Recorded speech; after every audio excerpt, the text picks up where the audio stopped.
speech will be between 5 to 7 minutes, and his objective is to speak to inform. He's going to organize his information for easy understandability and present the information in a way that will motivate the audience to learn. The title of his speech is Road to 270. Please give a big hand for Stephen.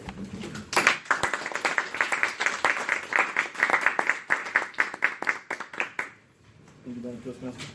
You are not thoroughly informed after I'm done with you, then you feel asleep.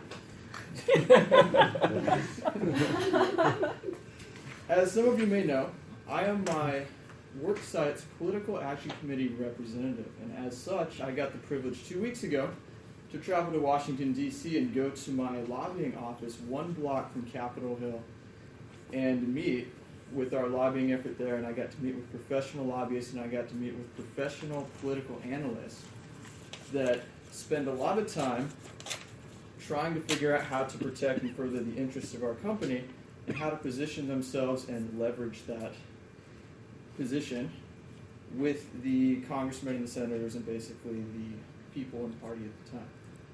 So with that, they're very interested in one thing going on right now, the 2016 presidential election. So I got inundated with information on the strategy behind the political elections, how we can figure out and try and predict who's going to win the presidential election, and basically what topics are of interest to those people. So with that, Madam Toastmaster, ladies and gentlemen, allow me to introduce you to what is known as the Road to 270 and how to get there. So many of you may know that the election of the President of the United States is not a popular vote, and in fact, 4 times in the history of the election of the President of the United States, the person who got the most popular votes did not actually win the election, and you can see that highlighted with the stars over here, and the most recent of which was in year 2000 with the election of George W. Bush over Al Gore. Al Gore actually won the popular vote, I believe, by 2% more, and that was eventually decided by the Supreme Court. So instead, the election is determined by who gets the majority of the electoral votes in the United States. So what are electoral votes? How many do you get? So electoral votes is an independently voted body that is assigned, each state gets a number of electoral votes equal to the congressional representation that state has in Congress. So every state has 2 senators, and then they have a number of congressmen equal to the population in that state. Sum those together, and you get the number of electoral votes each state has.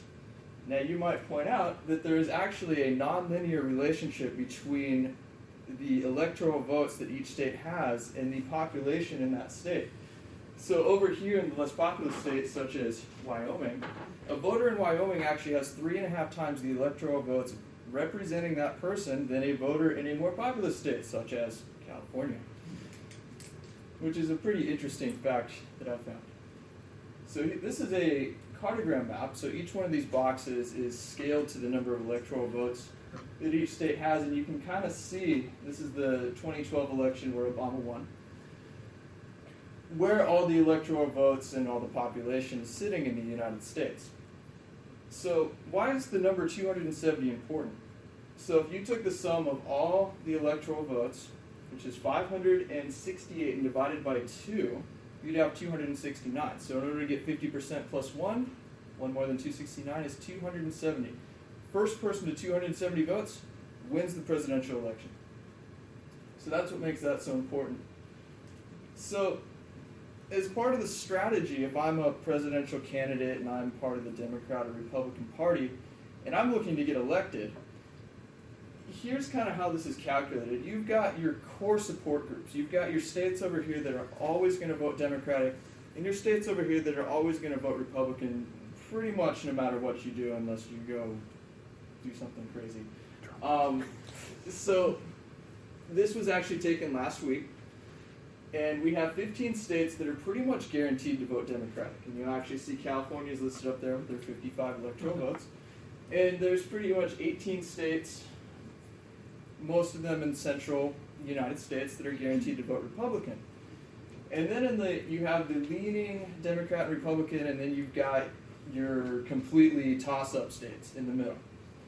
So if I'm a presidential candidate and I'm spending campaign money, I'm going to the debates, I'm spending my time campaigning places, I'm going to spend that time looking at the swing states in the middle.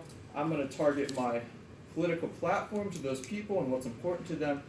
And that's where I'm going to win the election, is getting those swing states on my side. So this was actually taken last week. This is from a site called roadto270.com. And I love this site because you can actually sit there and it's an interactive map and you can click on each state and say, I think Florida's going to vote Democrat. And you can actually scale that to see how that would rate for either candidate. So you can sit there, and I should point out that the electoral votes are a winner-take-all system with the exception of 2 states, Nebraska and Maine, who decided to be non-conforming over here. So those are broken off to the side. But as of right now, and this was agreed upon by the political analysts that I talked to, it's basically Clinton's game to lose. Clinton can take, she's got 179 block states in her bucket, and she's got another that would be 93 that are leaning Democratic. So actually, in order for Trump to win, he's got to sweep all the swing states, and he actually has to steal one of those states that are leading Democratic away from Hillary Clinton. Now, anything could happen in the next 5 weeks. There could be a scandal, there could be an assassination, there could be war, there could be anything that could change this. But for the most part, it's Clinton's game to lose, and that's how our lobbyists are positioning themselves to leverage that in the future. So in closing, I would encourage everybody here to check out roadto270.com. Play around with the maps. You can actually go back and simulate previous presidential elections, and you can see how those presidential candidates position themselves to win the election, and see how states are changing this election cycle and how that will impact them.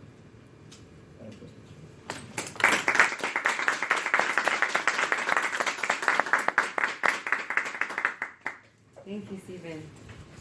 When I run for president, I'll be sure to hang out in Florida a lot. Could you all please take a moment to write Stephen some comments and pass them on to him? And while you're writing, if you ever take a trip to Trader Joe's during October, you'll find an entire volume of the Fearless Flyer magazine devoted to everything pumpkin.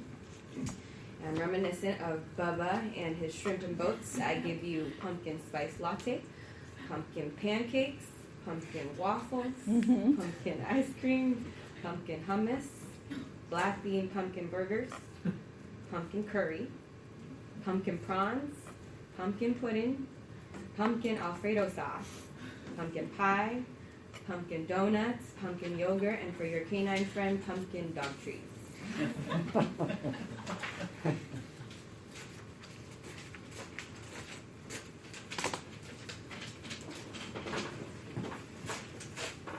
Our next 2 speakers are Luann Frederick and Stephen Crabtree. The club today will actually be role-playing members of a talk show audience, and the 2 projects that are being completed from the same advanced manual to project number 2 and number 3. Stephen will be interviewing Luann on a subject area they've agreed upon. His objectives are to conduct the interview,